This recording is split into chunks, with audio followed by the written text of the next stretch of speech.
Assalamualaikum warahmatullahi wabarakatuh. Selamat pagi. Pada kesempatan kali ini, saya Aditya Kosaputra akan menyampaikan progres penelitian tugas akhir saya dengan judul Sintesis dan Uji Sitotoksisitas Senyawa Klorokumarin dan Klorokumarin Kalkon sebagai kandidat agen anti kanker. Di bawah bimbingan Profesor Dr. Tutik Dwi Wahyuningsih MSI PhD dan Dr. Artania Adnintrisuma SSI. Bagian pertama, pendahuluan. Latar belakang dilakukan penelitian ini adalah terjadinya 9,6 juta kasus kematian dari 18,1 juta kasus kanker dan akan diproyeksikan meningkat 3 kali lipat pada tahun 2040. Kanker merupakan masalah kesehatan global yang serius sehingga mendorong peningkatan kebutuhan pengembangan agen terapi yang lebih efektif. Beberapa pengobatan dari kanker yang sudah dilakukan, salah satunya adalah kemoterapi. Namun, kemoterapi memiliki permasalahan atau kelemahan yaitu membunuh kedua sel, baik sel sehat maupun sel kanker, alias tidak selektif. Sehingga penting untuk meneliti senyawa yang dapat menargetkan sel kanker secara spesifik tanpa menyerang sel sehat. Selanjutnya, beberapa senyawa kumarin dan juga turunan kumarin kalkon dilaporkan memiliki aktivitas seperti anti malaria, antibakteri, anti kanker, antiviral, dan kemosensor. Namun, terdapat permasalahan, yaitu aktivitas senyawa yang masih kurang baik. Beberapa senyawa kumarin kalkon yang menggunakan substituen metoksi terbukti memiliki aktivitas yang lebih baik terhadap sel kanker payudara MCF7 dan sel kanker serviks atau sel HeLa.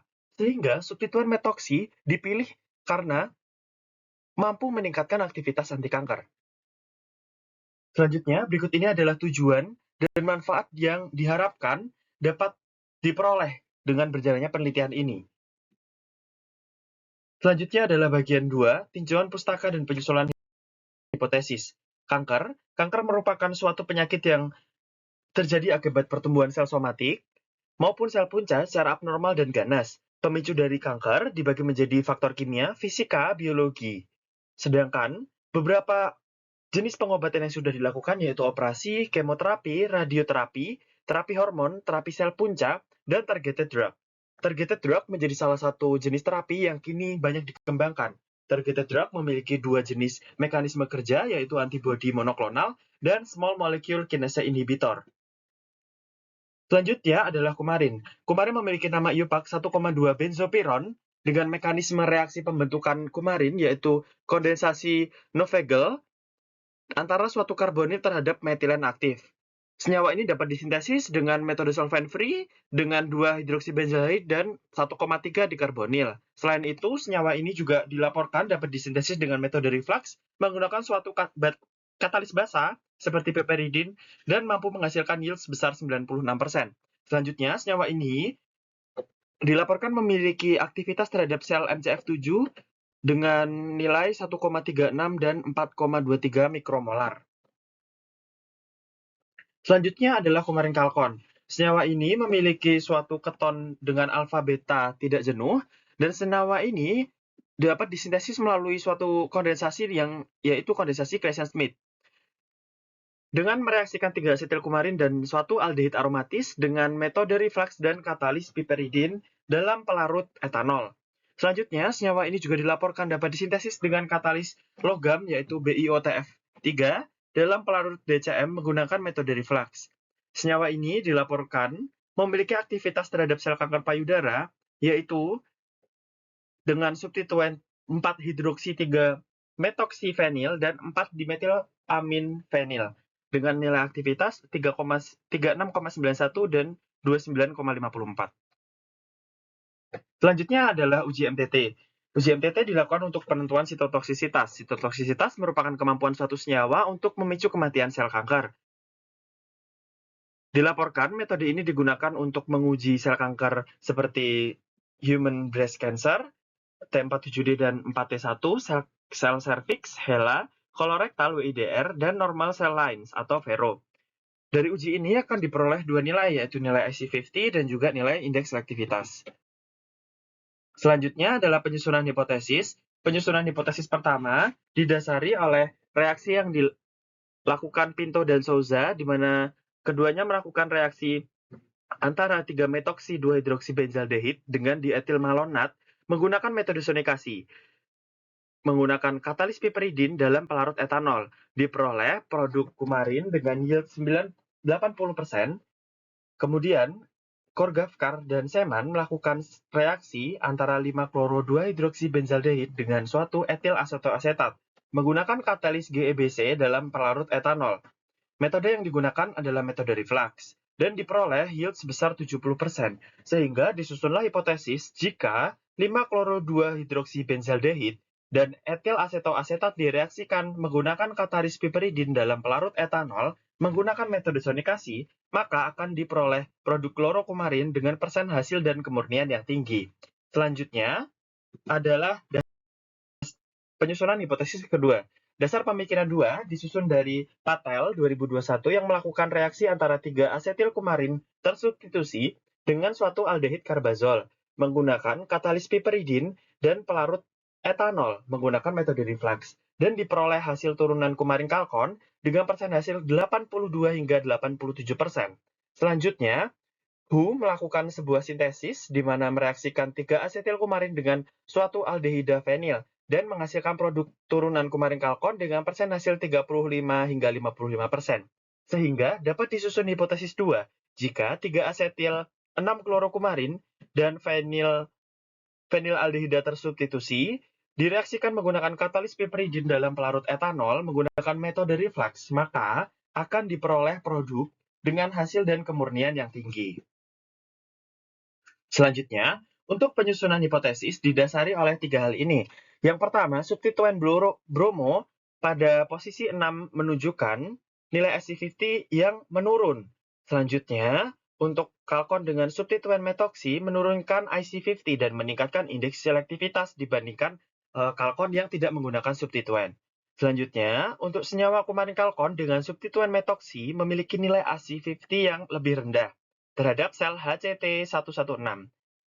Sehingga disusunlah hipotesis 3, yaitu jika kedua senyawa hasil sintesis diuji sitotoksiksitas terhadap lini sel kanker payudara, yaitu T47D MCF7, serviks, HeLa, dan kolon WIDR, maka akan dihasilkan IC50 yang tinggi dan indeks selektivitas yang tinggi. Selanjutnya adalah metode penelitian. Sintesis kumarin dilakukan dengan mereaksikan 5-kloro-2-hidroksibenzaldehyde dan etil asetoasetat menggunakan katalis piperidin dalam pelarut etanol. Reaksi dilakukan menggunakan sonikator probe dan produk padatan kemudian dikarakterisasi dan dengan uji titik leleh, ATRIR, GCMS, 1HNMR, dan 13CNMR. Selanjutnya, untuk sintesis kalkon dilakukan dengan mereaksikan 3 asetil 6-klorokumarin dan suatu benzaldehida menggunakan katalis piperidin dan pelarut etanol. Reaksi dilakukan menggunakan metode reflux dan dimonitor menggunakan KLT. Padatan yang diperoleh kemudian dikarakterisasi menggunakan uji titik leleh, ATRIR, GCMS, 1HNMR, dan 13CNMR. Selanjutnya, untuk bagian uji anti kanker dilakukan terhadap sel HeLa, T47D, 4T1, WIDR, dan juga Vero. Kemudian dibaca menggunakan ELISA. Selanjutnya, pada bagian hasil penelitian. Yang pertama adalah kumarin diperoleh padatan berwarna kuning muda dengan yield sebesar 92,0% dengan titik leleh 206,7 hingga 208,5 derajat Celcius. Kemudian terdapat kromatogram dengan retention time 17,71 dengan kemurnian yang tinggi.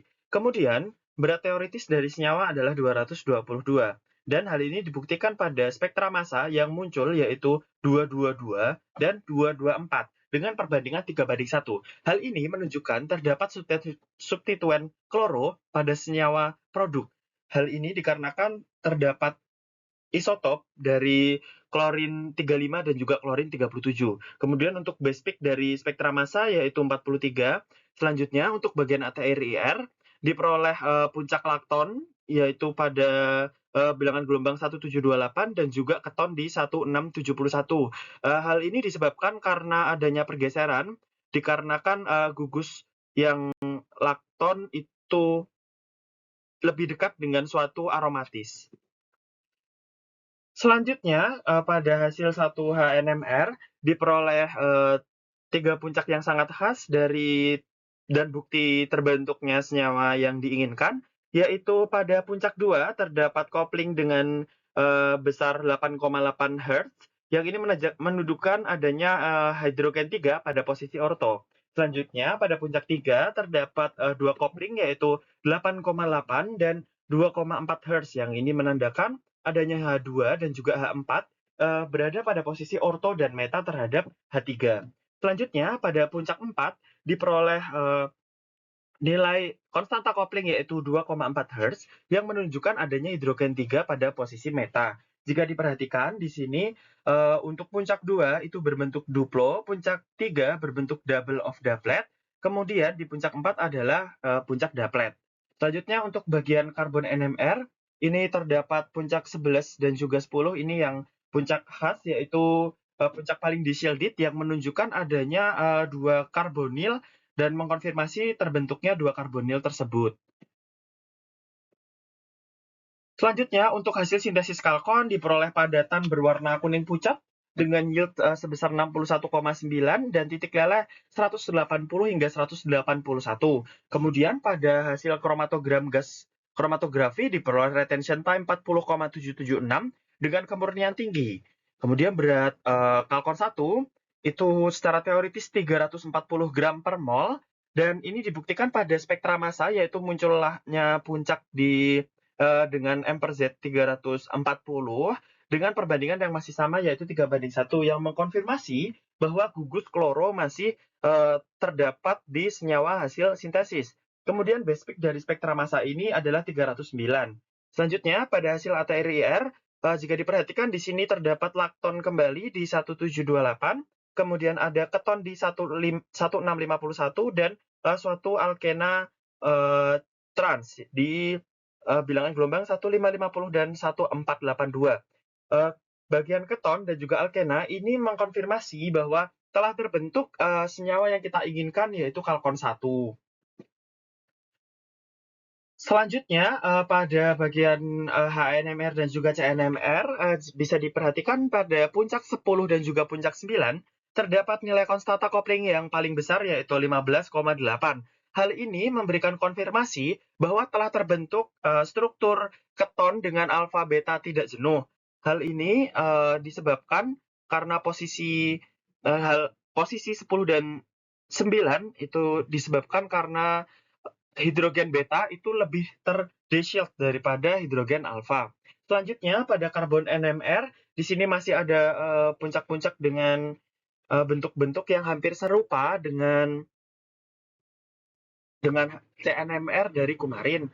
Jika diperhatikan pada puncak 6 dan 16 itu memiliki ketinggian yang sama meskipun jaraknya berbeda. Kenapa C16 lebih ter-deshielding? Hal ini disebabkan karena posisinya yang lebih dekat dengan suatu aromatis siklis. Selanjutnya, pada hasil sintesis kalkon 2 diperoleh hasil berupa padatan cerah dengan yield 62,5 dengan titik leleh 216,7 hingga 217,9. Pada kromatogram diperoleh retention time 49,194 menit dengan kemurnian yang tinggi. Berat teoritis sebesar 389 dan dibuktikan dengan spektra massa yang muncul dengan puncak yang sama. Kemudian base peak dari senyawa ini sebesar 101. Selanjutnya pada hasil ATRIR diperoleh puncak-puncak dengan hasil yang serupa dengan kalkon 1 yang menunjukkan adanya gugus lakton, keton dan sebuah alkena. Selanjutnya pada hasil HNMR dan juga CNMR dari senyawa kalkon 2 diperoleh hasil yang serupa juga dengan kalkon 1, di mana puncak 9 dan juga puncak 10 menunjukkan adanya hidrogen alfa dan juga hidrogen beta dengan nilai konstanta kopling yang besar yaitu 15,9. Selanjutnya pada hasil CNMR, jika diperhatikan pada bagian atas terdapat puncak yang seolah-olah duplet, namun hal tersebut bukanlah duplet. Hal ini disebabkan karena dua puncak tersebut hanyalah berimpit. Seperti itu, hal ini disebabkan karena C1 dan juga C2, karbon pertama dan karbon kedua, itu posisinya hampir sama seperti itu, sehingga muncul muncul puncak yang pergeseran kimianya juga sama. Selanjutnya, untuk hasil uji sitotoksisitas diperoleh bahwa Kalkon 1 cenderung baik untuk HeLa dan juga T47D dengan nilai indeks selektivitas yang sangat tinggi. Selanjutnya, seluruh senyawa juga terbukti baik untuk HeLa dengan indeks selektivitas yang cukup baik, terutama pada kumarin dan Kalkon 1, namun pada Kalkon 2 memiliki indeks selektivitas paling rendah di antara ketiganya. Selanjutnya, untuk kesimpulan sementara, yang pertama, padatan produk klorokumarin berhasil disintesis dengan yield 92,3% dengan titik leleh 206,7 hingga 208,5 dengan kemurnian yang tinggi. Selanjutnya, Kalkon 1 dan Kalkon 2 juga berhasil disintesis dengan yield 61,9 dan 62,5 dengan kemurnian yang tinggi. Selanjutnya, untuk hasil uji sitotoksisitas diperoleh bahwa senyawa Kalkon 1 merupakan senyawa yang paling baik untuk dua sel yang sementara ini sudah diuji, yaitu T47D dan juga HeLa. Mungkin cukup sekian yang dapat saya sampaikan. Terima kasih. Wassalamualaikum warahmatullahi wabarakatuh.